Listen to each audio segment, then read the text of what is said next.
Chapter 13. Step 3. Know the difference between risk and risky. Business and investing are not risky, but being undereducated is. What is proper cash flow management? Proper cash flow management begins with really knowing the difference between an asset and a liability. The following diagram shows the properly managed cash flow of an individual who is 45 years old. I use the age 45 because it is halfway between 25, the age when most people begin to work, and 65, the age when most people plan on retiring. By age 45, if a person has managed their cash flow properly, their asset column should be longer than their liability column. This is a person who takes risks, but not excessive risk, and is in the upper 10% of the population. But if they do what the other 90% of the population does, which is mismanage their cash flow and not know the difference between an asset and a liability, then at age 45, their financial picture.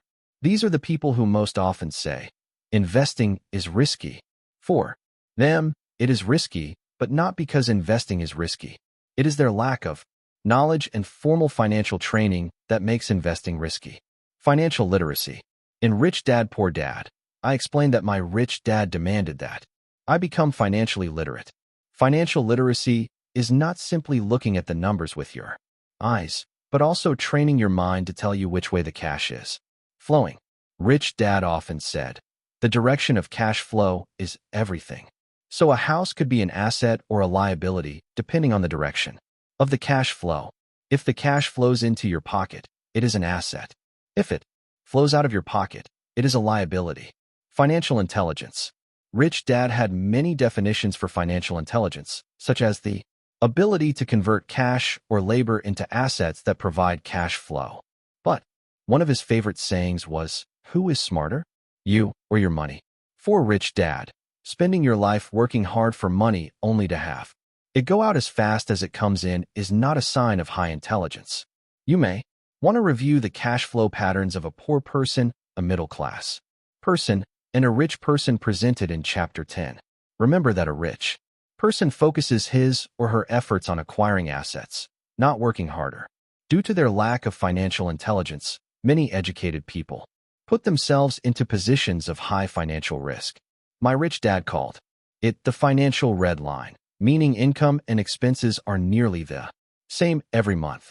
These are the people who cling desperately to job security, are unable to change when the economy changes, and often destroy their health with stress and worry.